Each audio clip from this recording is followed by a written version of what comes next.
everyone following us on our social media page is going to be watching this on social media and also listening to this on radio. I've got 3 special guests here. I've got Dr. Sione Vaka, the clinical leader. We've got Atonio Filimoehala, social worker and counselor, and also Mary-Rose Muller, a mental health clinician. They've been here in Tonga and also helping the mental health of our country, or the people of our country, the public, after the tsunami and also, most importantly, after the eruption. My first question will be to all 3 of you. And how does it feel to come back to Tonga as a Tongan, all 3 of you guys, and help our country?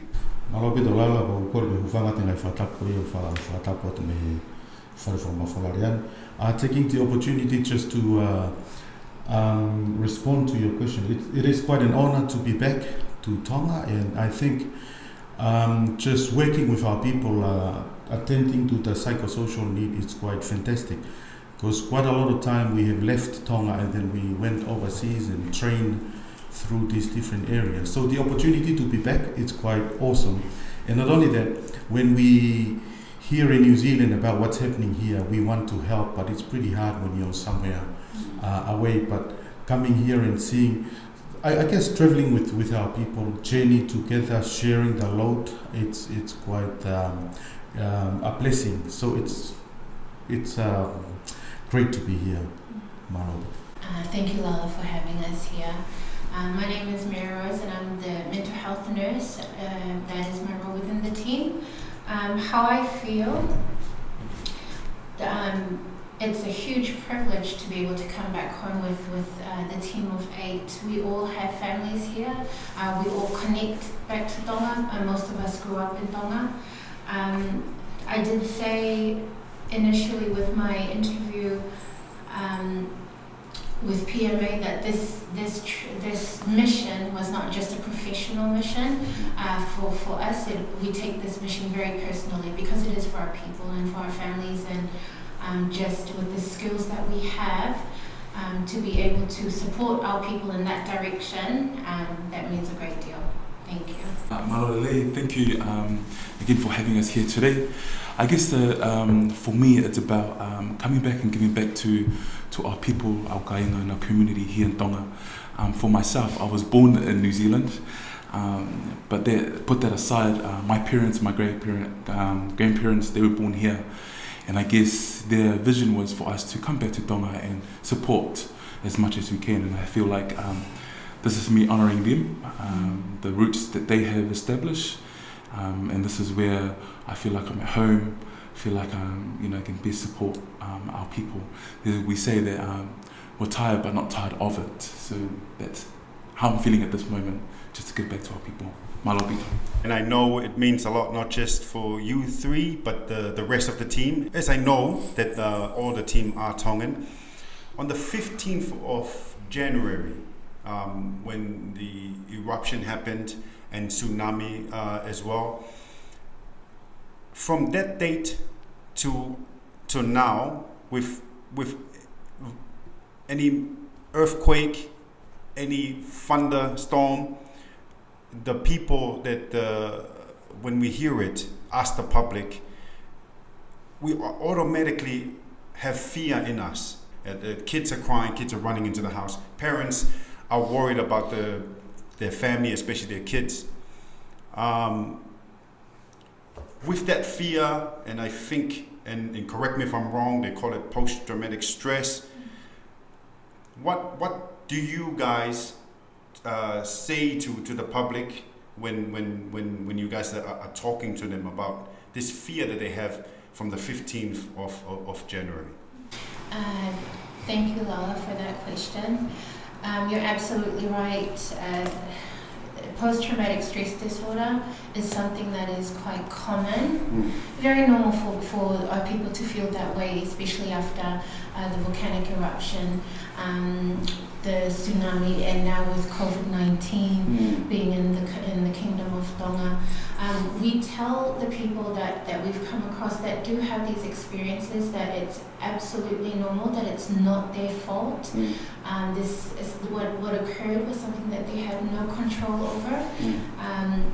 And what's most important is from now to provide them skills, just for them to realize and manage these emotions that they're feeling, they're experiencing, and to provide them small skills that they can use every single day, wherever they are, just to minimize those feelings that they're experiencing, such as anxiety, stress, depression, which is all post-traumatic stress disorder as well. So yes. The next question is arriving to Tonga, talking to the public. I know you guys were only meant to be here to the 4th of May. Now it's been extended. And I know it's been extended because the need is still needed here for you guys to be here. What is the report or update? Malore Lalo for the question. I guess just a background on the work that we have done here in Tongani. So we've supported around 517 individuals supported, and what this looks like is more, we looked into medical side of things, we also look into the mental health side of things as well. But we also have touched base with some NGOs, like 21 NGOs in government, community and partnerships in Tonga. So that's 21 NGOs that we've supported. And we've given out 6 training sessions to support our people in our community how to cope and support their families as well in regards to what's happened with the tsunami and the eruptions that's happened. I think that's about 9 social care, which is about just having tala noa and making sure that everything's okay at home as well. I think that's about it that we've kind of supported around Tonga. What's the conversation that you have with the public? What is mostly what people tell you guys that they're going through?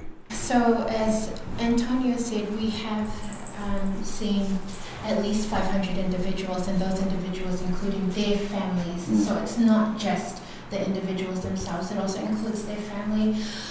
Through the work that we've done, we found that at least 50% of the people that we've seen experience anxiety.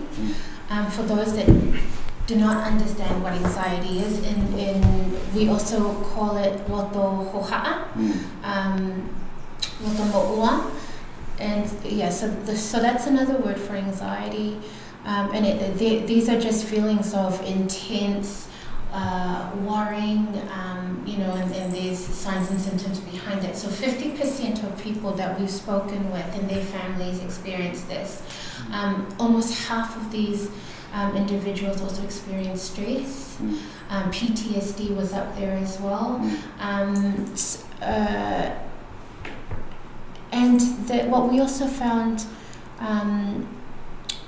we were not surprised to also see that social adjustment was also there, feelings of displacement, especially with the communities that had lost everything, with the islands that were completely ruined, and now they're placed at church halls and whatnot. We've reached out to them more often than others, and they, just having feelings of being displaced.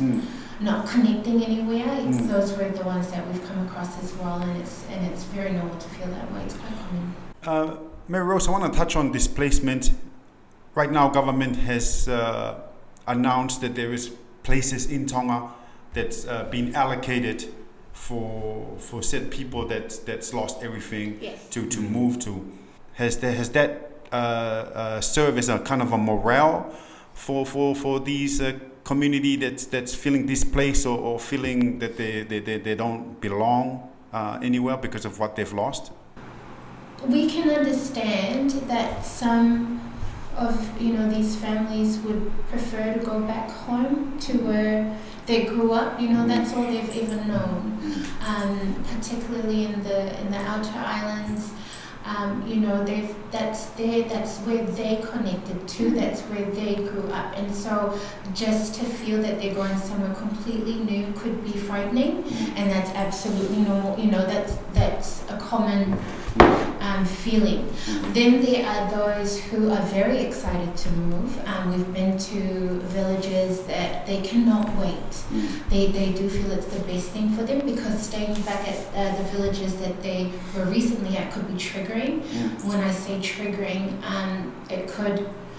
it could just, it's traumatizing for them. Yeah. So to be living somewhere where something traumatic happened to you, and to go through that every day, it negatively impacts their well-being, so they prefer to move. Yeah. So half and half is what I've seen, I guess it's more about like what Mary-Rose was saying in regards to, this is their identity, right? This is where they grow up, this is their childhood, this is where they feel the love and the connections with the nature, even the ocean. We hear them talking about whether these wekako to the ocean come back with food, you know what I mean?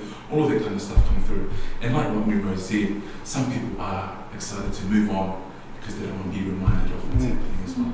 So it's good tāna ki biki Antonio, I want to keep it on you for now. I see your title is Social Worker and Counselor. Yes. How are the youth in our country after the 15th of January, especially with the tsunami and also the eruption? Sure. Some of the good thing about the youth, or more like the older youth kind of thing, they're quite resilient, which is awesome. And that's good to see. There's the adolescents that we're looking into here who are still quite frightened and quite scared of when there's a storm and stuff like that. The kids are always holding their ears and are quite scared. And I think we've seen that through some of the villages that we went through. And I guess that's what we're seeing at this moment. And so what we do is just have that conversation, that tala noa, around making sure that, checking in with them, making sure that they're okay. I think some of the things that we've given to families was just to make sure that they look after their kids, because they're not as developed as an adult is, and just being there for them, making sure that we say talk with them all the time, making sure that they're okay. And then I think the key word for this is checking in on them now and then, just to make sure that they're okay. Yeah. The next question I have for Dr. Sione Vaka, the clinical lead. The question I have for you, Dr. Vaka, is coming in and talking to our people. And what would, from your background, what would be the, I know it's a bit premature to ask this question, but what would be the way forward for these people to one day come out of this post-traumatic stress and all that? And I know when I'm asking this is just the beginning of the work that you guys done, but what would be the way forward for people when you guys leave? What do they need to do for themselves? Because this service, Dr. Vaka, it's not available. It's available, but into a small extent here in Tonga. So there will be a date that you guys leave Tonga. What does the public do for themselves to be able to be better? Thank you, Lala. I think what we're trying to do is to remind people that there is no health without mental health, and also it's quite important to acknowledge when you're going through stress and anxiety and depression, and it's normal to go through that. But because I think sometimes we don't really look after our mental health, and when we go through distress and then become unwell there, we try to mock it and belittle those emotions. Not only that, but we tend to associate it with negative things in life, stigma and discrimination. So I think it'll be good. I think we're only part of the answer, but if we change the behavior of the people and attitude and try to accept it, that it's part of our life, and then we need to change it. It'll be really, really good. But not only that, but we can also leave coping strategies on how, if you fear or scared of thunder, and it's okay, but some reassurance from people that you're with, your family, providing a lot of support around there. Mary-Rose and Antonio have got lots of interventions about how to cope with that, like Mary-Rose have breathing technique, Antonio talk about how we change our perspective from negative to positive. So it's about how we look at the world. So those little things we work with it. But I think one of the encouraging things that we have learned in this trip, we have realized that a whole lot of people, the resources are here. We just need to work together as a community rather than individual. Because if we tackle it together as a community, it'll be much more better in terms of doing that. But I think one of the main things that I've seen is how there's a lot of stigma associated with mental illness. So if we try to address that, then it'll be really good for our community. I'm gonna cross it over to Mary-Rose. Take us through some breathing exercise that might help us, not just us that's listening or watching, but help the public with our little breathing exercise. Thank you very much, Lars. So there's many breathing techniques, but one that we found most effective here for the people and for ourselves as well is called the boxed breathing technique. And so with boxed breathing, you can, like I said before, this is a technique that you could use anywhere, at work, driving your car, when you're somewhere stressed, or even when you have a triggered memory. You know, this is something you could use at that very exact moment. So I've got Atonio here with me, who will be my demonstrator, and I'll explain how it goes. So with boxed breathing, you imagine a box like this. Yeah. And so what happens usually is for 4 seconds around each corner, for 4 seconds, you breathe in, 2, 3, 4, pause for 4 seconds, 2, 3, 4, then breathe out, 2, 3, 4, and then pause for 4 seconds, 3, 4. Thank you very much, Antonio, that was perfect. We'll do it one more time because the purpose of this breathing, if you find yourself in a situation where you're anxious or stressed, you have to repeat it at least 7 times, and what that does is it increases the oxygen to your lungs, it increases the oxygen to your brains, and it slows down your heart, and it slows down your breathing. So you take control of your breathing, and in the hope that you take control of the situation that you're in. So we'll try one more time, right? Okay, so breathe in, 1, 2, 3, 4. Pause, 1, 2, 3, 4. Breathe out, 1, 2, 3, 4. Pause, 1, 2, 3, 4. So that's it. And then breathe in, hold, breathe out, hold. And that's it. And you know what? I can't say names, but someone of very high status here in Tonga said that that's exactly what she did when she found herself in the tsunami situation, when she was driving back home. That is a technique that she used, and she met us at one of the places that we went to see people. And when we brought that up, she was extremely surprised because that's exactly the technique that she used when she was driving away from the tsunami. So yeah. Mary-Rose, I'm just letting you know, I felt somewhat calm. Yeah. Just the fact of just a simple exercise of just breathing it in, holding it in. I felt calm. So yeah, it works. That's it on our interview today, and like to wish you guys a fruitful working environment and work here in Tonga. I know you guys are here for a bit longer. I know you guys are all happy to be here a bit longer because it's anything to help your country will be good. But lastly, I'll just give it to you guys to say some final words to end our interview for today. I guess the final words for me is that to all the people in Tonga, if you ever experience any mental health or any social health, just reach out to all the support that you can get through here in Tonga. We're here to help, and it's okay to ask for help. Yes, and just to add on to Antonio's comment, there are also NGOs here in Tonga that you can reach out to. Please don't think that mental health or social issues are, and brings you shame. It doesn't. It's absolutely normal. People live with mental health every day, so please don't be afraid to reach out for help. There are services here in Tonga that can help you. Malo, I guess for me, just to remind everyone that mental illness and mental distress is real, and it's okay to have that, but it's also okay to acknowledge that and get some help rather than trying to get it all inside. So just talk to someone, and also we need to support each other. Malo pito. Malo pito.